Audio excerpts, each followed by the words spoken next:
feel good, but this man kicked off his journey by getting a land victory over Maru. And if you talk about momentum and feel good, it really can't be any better than that. In the top left side of Neo Humanity, trying to lock himself into the quarterfinals of this tournament already, because that is what we are playing for. This is Basilisk Reynor.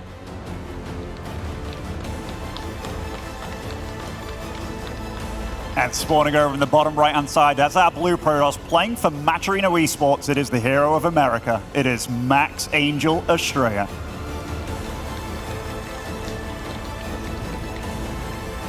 Bit of a crazy format to talk about quarterfinals this early. That's something we normally talk about on the Saturday evening, right? Where we're getting ready into that championship Sunday. This time around, it is all different. And after just 2 series, one of these guys is going to be in the quarterfinals already. That's guaranteed. So basically, you win here, you're done until Sunday. Like, that's just wild. That's crazy. If you lose here, however, you're definitely not out, but you're going to have to play a whole lot of additional best of 3s. Yeah, absolutely. Reynor's already played on the stage one time already today, and maybe started off a little bit shaky in that game 1 against Maru, but Maru played absolutely perfect there, but he did manage to come out on top. This is Astrea's first time on the stage here, and you know, it's been a while for all of us, playing on the stage, playing on the in front of the crowd and whatnot, but Astrea, he's kind of no stranger to this spot at this point, and he is a greedy Protoss player. He's the guy that likes to probe up a lot, likes to chrono boost out those probes, get the fast bases going. I'm excited to see what he brings to the table. Yeah, one thing that Astrea does well, and almost better than any other Protoss, is that even though he's a guy that's in the face of whether it's a Terran or a Zerg opponent, and when he's out and about on the map and he's looking for damage, his pro production truly is second to none. He will always be very high up in the workers, sometimes even so high that it kind of hurts him, right? Where it's hard. The 120 numbers kind of thing? Well, that's a bit extreme, but even if you skyrocket up to 95 workers in an early game, it's hard to end games when your maximum army supply is 105, especially if your opponent has 80 drones or let's say 65 SCVs. Like, how on earth are you going to end the game against a Terran when you've got a 105 army supply and they're working with 135 or 140? No matter how many bases you have and no matter how strong your army may be, it's just really hard to close a game out like that. And we have the probe that's actually stayed around for quite some time here. And I mean, Zergs only have the potential to take this as their third base. They definitely don't want to take the other ones on the map. One's blocked by the gold minerals, the other one way too far forward. But he does manage to get it down without any trouble. And it is going to be the Stargate tech for Astrea. Well, one thing that Reynor is very fond of on Neo Humanity, though, is definitely taking that center base. Sometimes he even takes it as the third. I've even seen him take it as his natural, just to get your hands on that Vespian geyser as quickly as possible. What Astrea needs to be very careful of in this game in particular is that he doesn't go too crazy in the macro department and think, all right, I'll go Oracles into some Blink Stalkers and then just go 4 bases and I get all the upgrades and build all the probes, because Reynor is deadly on Neo Humanity. He will gladly take that forward base as a 4th base. We get Overlord speed, or we spread a couple of creep tumors forward, and before you know it, it's 80 roaches at your front door with a bunch of Ravages in the mix, a couple of Queens, obviously not quite 80, but just in a ludicrous amount of early game Zerg units. And I've seen Protoss players time and time again, 28 army supply, 32 army supply against 100 plus from Reynor. Yeah, you're just not going to defend it, no matter how many cannons and batteries you build. Pretty damn standard openings from both these guys. Astrea's opting for a second, most likely a third Oracle behind us as well. Very nice and quick third by him. Early Roach Warren as well from Reynor, so he's being very respectful. Only now realizing what he's truly against. Nice little surround as Adept, and I mean, you do want to keep your Adepts alive, not the biggest deal in the world, but definitely allows Reynor to feel a little bit safe on his side of the map. Well, if I see these openings and I see how we're heading right now, I'm already feeling +1 missile attacks for Reynor and potentially a whole lot of roaches. Because Reynor is a big fan of playing like melee style with like a lot of lings and bangs and let's macro and that's fun. But I also think, especially in a tournament this big, he will go for whatever he thinks is going to be the most effective, as these drones are very exposed. So the first Oracle flyby is an excellent one, and any high-level Zerg player will tell you that this is a pretty disastrous start. May not seem like that big of a deal, but 4 drones really does properly slow down a Zerg. Massively so, actually. Like, he caught those on the transfer. The Queens was slightly out of position there, and Astrea's definitely going to be smiling about that one. Also, he didn't have to keep an Oracle back at that third. He had a nice building placement, even had the probe kind of protecting that Adept on one side as well. So he's he's cruising. Didn't we have a Roach Warren? Did Reynor cancel his Roach Warren? I think he cancelled. He must have cancelled it upon seeing the Oracle, right? Because he, you didn't know what he was against for sure. Didn't know if it was a Twilight Council first, but then getting the clarification that yes, I am against Oracles. And so far, Astrea, He's doing a good job, man. Yep. But this is kind of awkward because Reynor does actually love playing +1 melee Zerglings into Banelings against Blink Stalker style. Now he's heading into Roaches, regardless of the fact that there is a Twilight Council on the other side of the map after the Stargate, and we are going to see some Blink Stalkers. Now that doesn't mean that Reynor can make his big push, but that obviously is going to mean that he's going to be very committed, maybe a little more committed than he would like to be. Drone count right now, they are keeping neck and neck here, but that's pretty decent for a Protoss player at this point. Reynor's more than decent, man. Yeah, Reynor's still not slowing down on the creep spread and stuff, and Astrea's just poking in there, getting the scouting information going, trying to get a drone here, there, and everywhere. And obviously these Oracles, this is their primary use early on, getting the drone kills, but later on we've seen Revelation used a lot, and primarily Stasis Traps. Is this 4 Oracles, by the way, or just 3? Just 3, all right. A couple of Stalkers do get caught, but the link count is nowhere near high enough, and obviously these links will never have +1 melee, as Astrea lands a little Stasis Trap too, grabs a couple of drones. Not a very sweet game so far for Reynor. He's absolutely not going to be pleased with the first 6 minutes here of Neo Humanity. Does drop a very early infestation pit, which is going to be interesting. Is he going to try to skyrocket up to Hive and get a couple of lurkers, or is there a chance we get to see some Swarmos as one of the Queens gets picked off as well? The Lynx run into another Stasis Trap. I mean, Astrea's absolutely dictating the pace of this game, and he's playing a pretty flawless game so far. Reynor may have been on Cloud 9 after that win against Maru, but this is not quite that ultra clean gameplay that Reynor needs to get a guy like Astrea out of this game. No, absolutely not. I mean, these baiting Stasis Traps has been really damn good. Right now, the Zerglings are free. Now we can start dealing damage. He's trying to shut down the 4th base while all this is going on, but Astrea, he's not going to slow down. He's starting up double Forge as well. This is actually just like a max pack style right here. Reynor is not happy, man, and this is really not a very good fight because it's just a couple of Roaches on the edge of creep. I'd love to see Astrea just keep on being aggressive, but he's supply blocked because the few links of Reynor counterattacking, managed to snipe a couple pylons, and that means that Astrea has to ease off the pressure a little. But that's not a comfortable scenario at all as a Zerg. That's the main reason why Zerg players prefer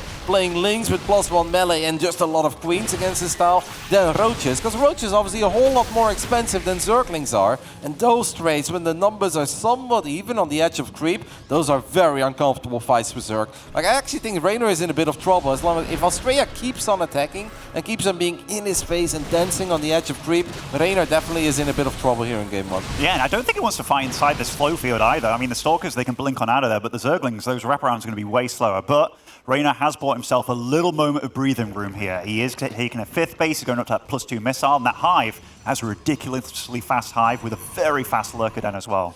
Yeah, the Lurker Den obviously is going to be a bit later than the Hive, so now we have Hive, but what do we really do with it, right? This is not a moment where you get your first Vipers, because abducting a Stalker is completely pointless. Just going to be Lurkers straight away without upgrades, I reckon. Yeah, of course, but he could have made Lurkers anyway. I mean, he could have, but could he? Like, the supplies are so damn close, and look at the probe count as well. We talked about it early on. He's getting cannons behind us as well, getting up to Templar Archives, the Robo's coming down. Like, Astrea's in a very comfortable economic spot, but this is valuable time for Reynor. Like, I feel that this time buying is definitely advantageous for him. Yep, I mean, as soon as the first Lurkers come out, then obviously the Stalkers will fall off a little bit, and it's going to be a lot easier for Reynor to fight on the edge of creep. He's investing in Adreno Glance as well, which I think is a bit interesting, even though it's a phenomenal upgrade. At the moment, we don't really have the economy or the larva to crank out a whole bunch of Zerglings, so it's going to take a little while before that upgrade truly pays off. I think if Reynor weathers the first big attack of Astrea, then obviously he's going to be fine because he's got Hive, he's got all the cool stuff. That's an early Nidus as well. For a game where Reynor didn't really have the absolute best economy, I'm surprised that Reynor is investing in all these expensive things, but kind of feels like he still needs to make sure that he's completely fine in this game to begin with. I think he's getting away with it, you know, though. Because, like, Astrea right now, that +1/+1 that he got up real damn quickly, he didn't do anything with it. He's getting Storm behind this 2-2 as well, going up to a 5th base. Like, he's going for the full macro Protoss. Oh, that's a big stasis, but can he do anything with that time? I dare say Astrea at some point, he's going to start looking to go into carriers at this point. We have one Overlord on the left side of the main base of Astrea. That's a very important one to keep an eye on, because there is the first Nidus attempt already. Astrea has 8 free supplies, so he could technically warp in a couple of Zealots to just take care of it. But sometimes you look at the minimap and you just assume that it's an Overlord, and since Reynor is doing a great job, we're like, hey Astrea, you should look here, you should look here. That Nidus does go up, and the first few Lurkers are going to get their way out of that Nidus immediately, right next to a Templar Archives as well. It's a bit painful for Astrea that now suddenly he's in such a problematic position Oh, he had such a sweet start in this game to begin with. You know what's actually really worrying? Those two forges, it's got the big upgrades going on. They could get shut down as well by these lurkers, meaning that that fast 2-2 that you had once upon a time no longer will be. And look at Reynor, he's pushing the issue real hard, getting an aggressive Nidus in the face of his opponent somewhere on the map, it looks like. Yep. Even if the lurker upgrades are not totally ready yet, it doesn't matter at this point. Astrea is scrambling, trying to get his units in the correct position. He's bleeding out a lot of the units as well. A couple of the cannons going down, warping in just a few zealots here. That's not going to do it, man. Against this many roaches and ravages, 4 zealots will not buy you any time. Astrea had a sweet start, but it really does feel like it's all crumbling down at this point. And that first night is just being problematic. Lurk is always powerful against the gateway style. We do have a forward blink. Couple of Stalkers are going to try to get a good fight here. And the Observer at least is in the mix. We're landing a few storms, but the base is already gone. Now it's all about how much of a trade can Astrea make this. Look at that bank from Astrea. He just doesn't have the gateways to produce units, I don't think. I think he's probably sat at like 8 or 10, but he needs more. Look at that gas bank, Kev. He's got a good 4,000 resources to spend here. Trying to get the Templar Archives back online. Can't utilize that gas. This is really terrible for him. This truly spiraled out of control, and it all started with a couple of links distracting Astrea in the center of the map that forced him to back off that pressure with the Stalkers, where he was actually looking very good number-wise, and then was not able to do anything with that momentum he created for himself. And at this point, it's Reynor running the show. More links running into the natural. These links do have +1 melee now. They've got Adreno glance, and obviously it's Nidus networks going up left, right, and center.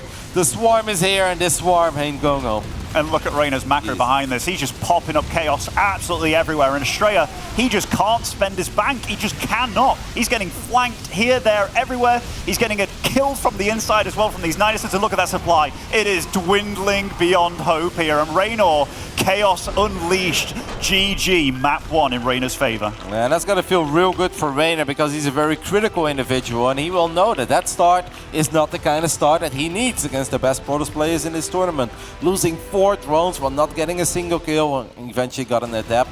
It just all felt that it wasn't quite adding up, but it started with just those 12 or 14 links we had in the center of the map. Picked off 2 pylons near that forward base with the rich Vespian guys who was Astrea. And because Astrea was supply blocked, he stopped pressuring with the Stalkers on the left side. And Reynor, who was a greedy boy and was honestly not even looking that good in the number department, was then able to get away with it. Because at this point, it really did feel that the momentum was on the side of Astrea. That's not an overwhelming roach count. To fight that with all your oracles and your Stalkers, you'll take that any day of the week. It's just the links in the center of the map. They kind of disrupted the entire build of Astrea. I mean, they really did, but I've got a question, like Astrea's plan there, because obviously you talked about the supply block maybe slowing down the pushing that he was doing, but if I watch a Max Pax, he's pretty much the guy that I really go to when I look at this matchup. He would not have let off the pressure at any point. He'd have kept on going, whereas Astrea, he really was like, all right, I've done what I wanted, but I feel that the move there would have been to keep on going. For sure, especially with the stasis traps, there was a lack of creep there. Like, Reynor did not want to battle all those Stalkers on the edge of creep with a couple of roaches that barely had any upgrades, and the numbers were nowhere near like the numbers we often see in a EVP, right? Where it's like, okay, you've got 10 Stalkers, but there are 20 roaches running in and out of range. No, if anything, we saw more Stalkers than roaches there. I do think Astrea should have tried to cap on pressuring, but yeah, I think it's the pylons that he lost, he supply blocked. And then as a Protoss, you start second guessing yourself, right? Because we obviously see everything. We saw that Reynor was a greedy boy behind all of that. Astrea is like, okay, I want to make sure that I don't overstay my welcome, and that I don't suddenly get surrounded by 20 links that show up, and then they're going to force me to take a bad fight against these roaches and zerglings.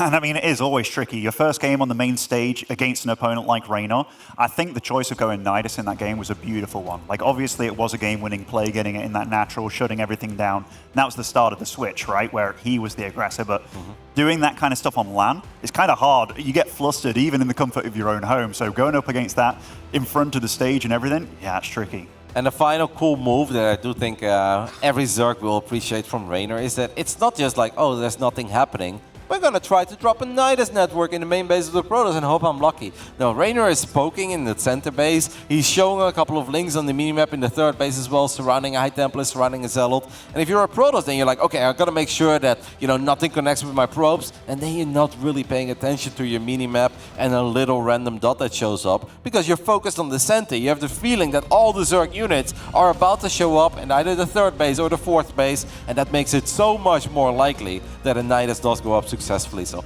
that was incredibly well done by this man, who has now taken the 1-0 lead. And that means he's one map away from being done today, being done tomorrow. And then we'll see more of him on Sunday, where he will be playing in the quarterfinals if he gets the job done. 1-0 lead for the Italian Stallion. Representing Basilisk, it's Reynor.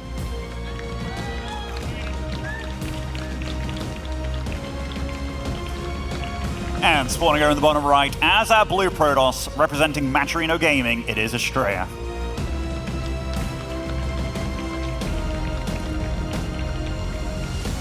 Definitely a shame for Astrea that the game played out the way it did, because there is no given that you're going to get 4 or 5 drones with your first 2 oracles and keep them as healthy as they were, right? It wasn't even that one of the oracles, okay, it was 1 hit away from dying, and now you need to be incredibly cautious with it. No, those oracles were still relatively healthy.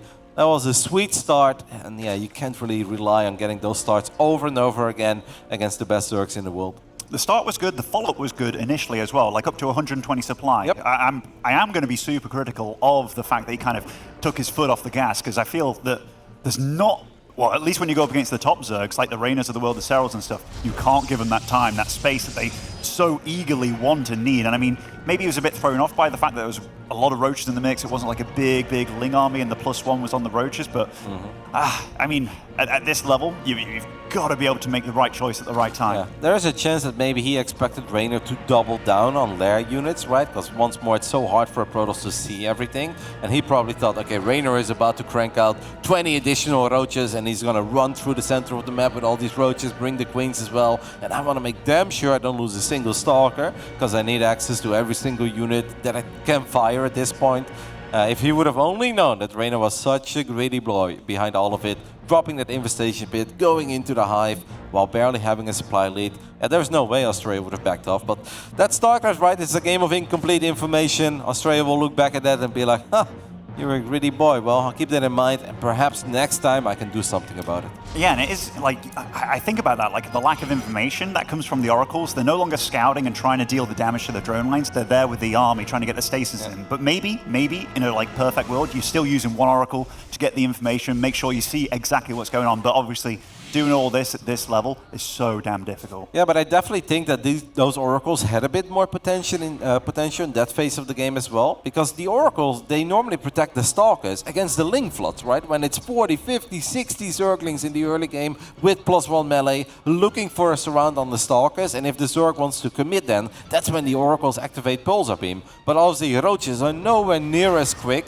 and it's not that easy to get that many out of them. So yeah, the Oracles, they weren't truly needed there actually, because they didn't really help out the Stalkers all that much. No, they didn't, but here we are on Dragon Scales, a new map, a new game, but Astrea's going for the same build type and yet again, but I mean, Stargate builds these days for Protoss, they are just second to none, I feel. Like the Twilight Council openings, you really need to get a massive edge right there and then. The Stargate really allows the longevity of the game, and the fact that Protoss is getting so good at utilizing the full utility of the Oracle, yeah, you might as well go for it, but still losing that Adept early on, that's a bit brutal, because that Adept in the combo of 2 can one-shot the drones, no longer can do that. And that's often where the first Oracle can shine as well, right? If you show up with 2 Adepts in the front, then the Zerg is going to pay a lot of attention. They need to make sure that the Queens are either battling the Oracle or the Adepts, and one of the 2 is supposed to at least find a little something for the Protoss. But Reynor's life just became a whole lot easier, because instead of worrying about 2 Adepts, he has to worry about a single Adept, and that means that this Adept needs to fire twice to get a single drone kill. Well, we all know that the Zergs at this level, well, there's more of those drones into Spore Crawlers or Extractors over and over again, and it's very unlikely one Adept gets a whole lot done. And that means that we can just focus on defending the Oracle, and if you do that successfully, you're going to have a much better early game as a Zerg. I also feel this map's quite a bit more tricky to get that Oracle damage done. Like, these bases, they're all against the edge of the map. You don't have that triangular setup to get in between them and get all these picks. As I say that, he does exactly that. And there's no Queens here. This is quite a bit of a blunder from Reynor, and wow, Astrea again manages to go full Top Gun and get 4 drones. And he's not even done yet. We can actually activate Pulsar Beam here one more time. Gets 2 additional drones, and that's -6 drones. Both of the Oracles did take a little bit of damage, and it's ultra important this game. It was important in the previous game to keep them alive, but in this game it's even more important, because we look at the production tab and we see that Reynor has switched it up, is going for +1 melee, and that's obviously going to benefit the Zerglings. And against the Zerglings, you want to make damn sure that every Oracle you produce, you keep them alive, because you need that Pulsar Beam. The follow-up, though, +1 on the Zealots and Zealot charge. I think this is actually a very good scenario on paper for Astrea once more, because against Zealots and Archons, just a couple of Lings and Queens are not going to cut it. Reynor, whether he wants it or not, is probably forced to still drop a Roach Warren, but it could already be too late. Is it just 2 Oracles this time? Because I've only seen these 2 flying around. So yeah, there's been some skips here in the gas, making sure he gets that +1 online very quickly and the charge. And here, he's going to continue to try and get some damage done, but Reynor reacting very, very responsibly. I also love how he utilized the Oracles early, by the way. Running away with the lower health one, just keeping the high health, high shield one to deal the damage. It's so important that Reynor picks up on this, and I don't think that Reynor necessarily knows yet, because we don't even have a Baneling nest. Just having a few Banelings would definitely make his life a little bit easier. MaxPax got the best of Reynor a long time ago in the European Weekly, where he made it seem that he was playing a Blink Stalker style, and he even wiped in a couple of Stalkers that didn't have Blink, to then just surprise Reynor. Reynor just made 7 more drones. He's about to be attacked by a whole bunch of Zealots and Archons, and the only thing that Reynor has are Zerglings. Sure, there are Zerglings with +1 melee, and if they get a run by here, that would be fantastic. Moving that Stalker back is risky. Astrea is going to be forced to wipe in a few units here, but obviously Astrea is focused on trying to deal damage on the other side of the map, and it's going to be damn difficult for Reynor not to take a lot of damage from it. I tell you though, this attack's going to be pretty damn strong. +1 is about to kick in, and there's going to be a big warping of units, but Astrea, only 2 Zealots so far. He's still making gateways, he's making Immortals back at home as well, so really respecting the fact this game can go on. Reynor. This is going to be a very, very difficult cleanup for Reynor. Astrea obviously is not allowed to lose the War Prism, needs to move that Mark Prism ASAP. And if only he would know how few units there are, because this is a fight that the Zealots with +1 and Archons will gladly take any day of the week, but the War Prism don't get picked off. That is a big mistake on the side of Astrea. That's going to force him to recall out. Imagine if he has a few more Zealots there with +1. A lot of potential there. Did not get realized. I feel like he just mistimed the gateways or something, or a warp-in. Yeah. Maybe it was the warp-ins defensively that he needed to deal with those Lings or back at home. I'm not entirely sure, but that, even a misplaced Nexus, definitely feeling the nerves a little bit as Astrea here. And Reynor, he got away red-handed, being greedy as Larry here. Yep. I mean, that's a crazy moment there in that game. Astrea had so much potential. Again, just like in that first game where we felt there was some serious potential in the Stalkers, this was a dream scenario for Zealots with +1 and Archons, because the only thing they were forced to fight were a couple of Queens and Zerglings, and even Zerglings in high number. It's incredibly difficult to fight Zealots with +1, which is 2-shot Zerglings, especially if they're backed up by Archons as well. Like, how do you even surround that? How do you engage into that as a Zerg? Well, sniping the Prism is obviously a way to get out of that very dicey scenario. Was not supposed to happen.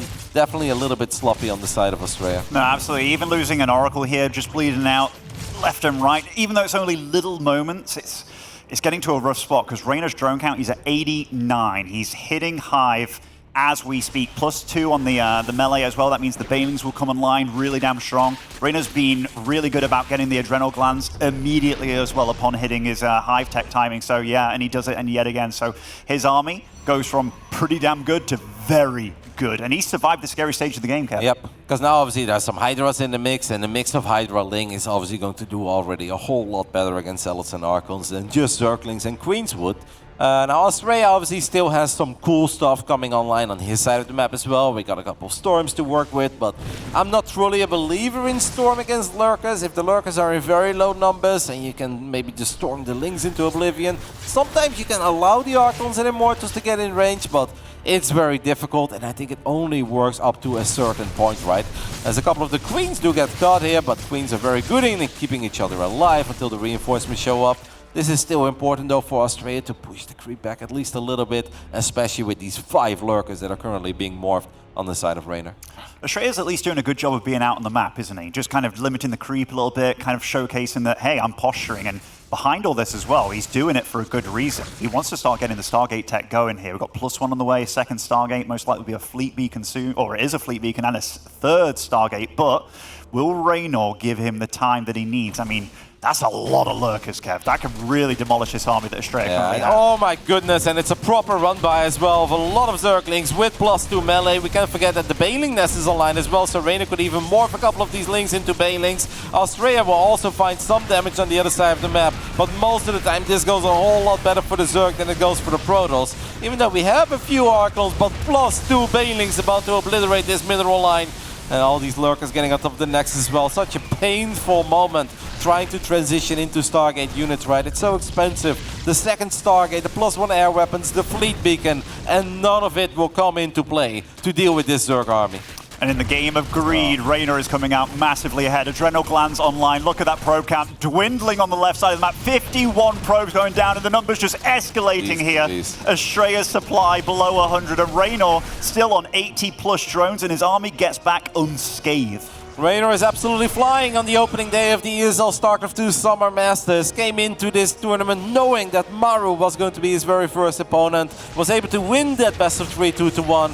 And now has to duke it out with the man that he had a couple of insane series with over in Krefeld, Germany during the Home Story Cup. But it seems like it went all well and good for Reynor. A couple dicey moments perhaps in the first game, in the second game. But in the end, it's starting to look like it's a pretty decisive duel. Because I just don't really believe in this army of Astrea. And all those resources that Astrea spent on that Stargate transition, it's never going to happen. I just saw 11 lurkers morphed in, and he already had a lot of lurkers. How many lurkers are on the map right now? Because Reynor, 21, Jeez. and only against ground units. I mean, holy crap. Look at that flood of those Burrow boys coming in here. There is no way Astrea can deal with that. No way in hell. It's just not a fair fight. Astrea does not have the numbers and does not have the right units to engage this. Reynor is right on top of another important basis. 15 additional probes do fall. Astrea down to 30 workers.